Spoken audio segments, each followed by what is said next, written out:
आजचा हा concluding day, शेवटला दिवस. 5 दिवस आपण सतत इथे सकाळी 9:30 साधारणतः ते 5:30 या दरम्यान वेगवेगळ्या पैलूवर काउन्सिलिंगच्या एक उत्कृष्ट मार्गदर्शन आपल्याला मिळाले. आता माझा जो उल्लेख वारंवार होता मला कधी अवघडल्यासारखं होतं, कारण मी असं ठरवून आयुष्यामध्ये केला गेलं असं म्हणण्यापेक्षा एक आवड म्हणा आणि त्याच्याप्रती एक लगाव म्हणा. मी म्हटलं की मला करिअर, मला प्रोफेशन जे होतं ते मला प्रोफेसर म्हणून टीचिंग प्रोफेशनमध्येच मला यायचं होतं मुळात. पण घरची परिस्थिती आणि 1980 साली मला एक स्टेट बँकेसारख्या मोठ्या ऑर्गनायझेशनची आलेली ऑफर, आणि एका लोअर मिडल क्लास फॅमिलीला बिलॉंग करायचो, पैशाची गरज पण होती आणि म्हणून मी ते जॉईन केलं. पण डोक्यामध्ये असं कुठंतरी होतं की आपलं शिक्षण अर्धवट राहिलं आहे. मला MSc PhD त्याच वेळेला करायचं कंटिन्युएशनमध्ये, पण ते शक्य झालं नाही. माझ्या पाठचे माझा धाकटा भाऊ जो आहे तो MSc statistics Indian institute of स्टॅटिस्टिक्समध्ये मोठा हे राहिलं आहे. त्याच्या पाठचा IIT पवईमधून PTech केलेलं आहे, एक कॉम्प्युटर ITचं मोठं प्रोफेशनल आहे. हे सगळे मग माझ्या ह्याच्यावर शिक्षण त्याचं बऱ्यापैकी अवलंबून होतं. असो, पण या बॅकग्राऊंडवर कधी कधी असं होतं, नोकरी लागली ना, पैसा मिळतोय, पगार मिळायचा, त्या काळामध्ये तो बऱ्यापैकी होता, आणि काय करायचं आहे असं पण एक भूमिका घेता आली असती. पण माहीत नाही, मला ते काही अपुरं वाटलं माझं शिक्षण, आणि मी 10 ते 5 नोकरी करून सर पहिल्यांदा तर BA economics, additional BA economics केलं, कारण एक्सटर्नल स्टुडंट म्हणून मला कॉलेज जॉईन नव्हतं करता येत. सबसिक्वेंटली मी MA इकॉनॉमिक्स ते पण एक्सटर्नल स्टुडंट केलं, आणि मला इथे नमूद करायला हरकत नाही की मी I was the 3rd merit in MA economics त्या नागपूर विद्यापीठाचं. आणि तेव्हा जसं मला आलं तर मग एक टप्प्याटप्प्याने मग लॉ ग्रॅज्युएशन केलं, हे सगळ्याचा प्रवास आहे तो, म्हणजे वेगळा. आणि मग ती अशी माणसामध्ये अंगवळणी पडलं की मेहनतही करायची, नोकरीही करायची.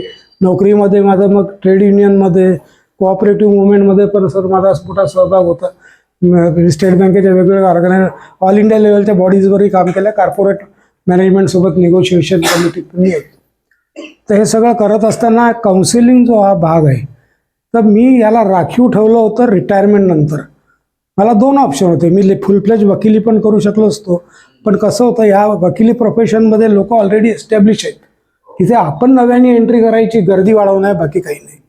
तर मग मला हा काउन्सिलिंग जो भाग आहे तो मी ठेवला होता. म्हटलं नाही, आफ्टर रिटायरमेंट आपण याच्यावर फोकस करूया, आणि त्या दृष्टीने मी during service time education acquire केलं.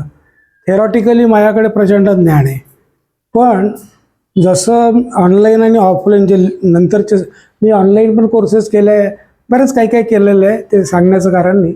पण जसं मला तुमचं ऑफलाईनची ॲड बघितली, तर ती अशा वेळेला मी बघितली की त्यावेळेला माझी तब्येत ही जी आहे, मी गेल्या 2 महिन्यात 2दा 5-5, 6-6 दिवस ICU मध्ये भरती होतो. घरच्या लोकांनी तर मला कडाडून विरोधच केला, काय लावलं आहे, कुठलं खूळ आहे, तब्येत कशी, तुम्हाला मला 2 सर्जरीज सांगितलेले आहेत. म्हटलं तुम्ही हे सगळं का. पण मी तुम्हाला सांगतो, एखाद्या गोष्टीची जर आवड असेल आणि तुम्ही ते त्या पद्धतीने त्यात इन्व्हॉल्व असाल, तर ते तुम्हाला त्रास नाही देत, ते तुमचं मेडिसिन म्हणून वर्क करतं, असं मी म्हणेन. आणि सुदैवाने माझ्या, म्हणजे मी जे अपेक्षा ठेवून इथे आलो होतो, मी थोडी जुजबी माहिती मॅडमकडनं घेतली की कसं आहे, मीडियम कुठली आहे. मी साधारण माझा तो प्रयत्न असतो की आपण जिथे चाललो तिथलं कसं साधारणतः असेल, आपल्याला त्याला मॅचिंग कसं बिहेव करायला पाहिजे, कसं आणि मग मला कळलं की नाही, इथे मराठी मीडियममध्येच आहे आपलं. म्हटलं फार चांगलं. याचं कारण सांगतो की मी 3ही भाषांमध्ये बोलू शकतो, हिंदीवरही माझं प्रभुत्व आहे, पण शेवटी मायबोली आहे मराठी. त्याच्यात जी क्लॅरिटी आहे विषयाची, आणि ज्या पद्धतीने सरांनी इथे शिकवलं, किंवा शिकवल्या म्हणण्यापेक्षा शेअर केलं म्हणेन मी, शिकवणं हा वेगळा भाग आहे, पण शेअर करताना त्यांनी असं कुठं जाणवू दिलं नाही. मी सर तुम्हाला कॉम्प्लिमेंट याच्यासाठी देईन की मी माझ्या आयुष्यात पुष्कळ शिक्षक बघितले. मी पण MBAला HR ला व्हिजिटिंग फॅकल्टी म्हणून नागपूर विद्यापीठाला राहिलेलं आहे. पार्ट टाईम जायचो मी सकाळी 7ला जायचो, दोन सेशन घ्यायचो, घरी यायचो, जेवण करून बँकेत जायचो. आणि मी धनंजयराव गाडगीळ कोऑपरेटिव्ह मॅनेजमेंट त्याचं MBA कोऑपरेशन याला पण मी व्हिजिटिंग फॅकल्टी राहिलेलो आहे. प्रोफेसर जगदीश, आता हे अकॅडमिकच्या फील्डमध्ये माझे बरेच सिनियर मित्रपरिवार आहेत. बबनराव तायवाडेंचं नाव खूप मोठं आहे त्याच्यामध्ये. आमचे इकॉनॉमिकचे डीन पण होते, OBC चळवळीतही होते, त्याच्यामुळे मग त्या चळवळीतनंही मी त्यांच्याशी कनेक्ट झालो. तर मी वेगवेगळ्या आंदोलनात, चळवळीत सगळ्या प्रश्न असा आहे की तुम्ही जे काही करायला ठरवता ते 100% करा. हाफ हार्टेडली करू नका, काही करा. मग काहीतरी करायचं म्हणून करायचं, काहीतरी नका करू. तुम्ही झोकून द्या, तुम्हाला रिझल्ट नक्की मिळेल. आणि कृती, जेव्हा तुम्हाला संधी मिळेल त्या संधीचं सोनं करा. आणि हे 2 गोष्टी मी सरांच्या शिकवण्यातनं, त्यांच्या सांगण्यातनं जे कळलं की फोकस राहा तुमचा. एवढं मोठा सिलेबस, मी तुम्हाला सांगतो 2 वर्ष कमी पडतील रेग्युलर कॉलेजमध्ये. मी सांगतो, मी स्वतः अकॅडमिशियन आहे एक्झिस्टंटमध्ये. आणि मी ज्या प्रकारचं पाहिलं, मी वेगवेगळे सिलेबस इकॉनॉमिक्सचे असतील, कॉमर्स असतील, मॅनेजमेंट असतील, सगळं लॉ असतील, सगळं केलं आहे. तर करताना त्यांनी तो डिझाईन केला आणि डिझाईन करताना तो डिलिव्हर केला. Hats off to sir. म्हणजे मी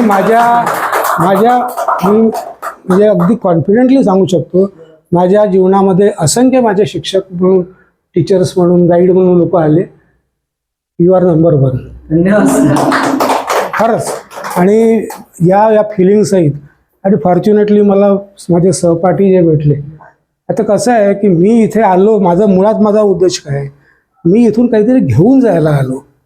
तर मला काय येतं हे दाखवायला नाही आलो ना. तर ते अपेक्षितच नाही की मला काय येतं ते तुम्हाला सांगू. अरे तुमच्याकडून मला जर घ्यायचं आहे तर मला विद्यार्थी म्हणूनच बसावं लागेल. मी त्याच्यात जर आगाऊपणा करायला गेलो तर माझंच नुकसान आहे. माणसाला आपला रोल क्लॅरिटी असली पाहिजे. माझा आज रोल इथे विद्यार्थ्याचा आहे. याचा अर्थ असा नाही तुम्ही मला एखादा सेशन घ्यायला सांगा, मी आत्ता इथून 45 मिनिटं तुम्हाला कुठलाही टॉपिक असू द्या तुम्ही निवडा, मी बोलतो. एवढा कॉन्फिडन्स आहे. पण मी त्याच्यासाठी नाही आलो ना इथे. ट्राय टू अंडरस्टँड मी काय म्हणते. आणि तो जर रोल आपला आहे तर आपल्या रोललाही आपण न्याय द्या. सोबत जे आपल्याला डिलिव्हर करणार आहे त्यांना कोऑपरेट करा आणि त्या सहभागी व्हा. आपलं आजूबाजूच्या पार्टिसिपंट्सलाही मी काहीतरी वेगळा आहे बाबा असं वाटायला नको, ते फिलिंग द्या. मला वाटतं मी सक्सेसफुल असावं, माझ्याबद्दल कोणाला त्रास झाला नसावा. चुकून झाला असेल तर मी पण म्हणजे तुमचं हे करतो की मला. आणि आज इथून मी जातोय सर, एक ऊर्जा घेऊन जातोय. धन्यवाद. मी माझ्या आयुष्यामध्ये अशा पडावर आहे की मी आता माझं सगळं जबाबदाऱ्या संपलेल्या, पारिवारिक जबाबदाऱ्या नाही, सामाजिक कार्य चिकार केलेले आहेत. मी एक गोष्ट सांगतो, कुठलीही व्यक्ती तुमच्या संपर्कात जेव्हा येते त्याच्या 99% लोक त्याच्या कामाने येतात. मग कधी कधी आपला वैताग होतो की काय आणि आपण सोशल समाजात वावरत असताना, सोशल कार्य करत असताना तो तुमच्याकडे येतोच मुळात याच्यासाठी की त्याला तुमच्याकडून काही अपेक्षा असतात, त्याची पूर्तता तुमच्याकडून होऊ शकते म्हणून तो तुमच्याकडे येतो. तर देवाचे आभार माना, त्याला उपरं समजू नका. त्याला करता आली तर मदत करा, नाही करता आली तर गाईड करा किंवा त्याला वेगळे मार्गदर्शन करा. पण समाजात वावरताना असंख्य वाईट गोष्टी असतील, पण काही चांगली लोक पण आहेत, काही चांगल्या परिस्थिती पण आहेत. आणि त्या चांगल्याकडे बघून आपण जगायला पाहिजे असं मला वाटतं. तर तुम्ही आयुष्यामध्ये आनंदी, समाधानी आणि काही प्राप्त करू शकता, तुमचे उद्देश साध्य करू शकता. मला जास्ती भाषण नाही करायचं आहे, पण माझे मनोगत व्यक्त करायचं होतं. आणि या सगळ्या स्टाफचं करा, यांनी सगळ्यांनी सुरेख, म्हणजे असं वाटलंच नाही कोणी मुलीसारखं, कोणी काय सगळ्यांनी काय हवं नको. ते खूप छान झालं मला. आणि या मेमरीज माझ्या लॉंग लास्टिंग राहतील, शेवटपर्यंत सोबत. Thank you so much. थँक्यू.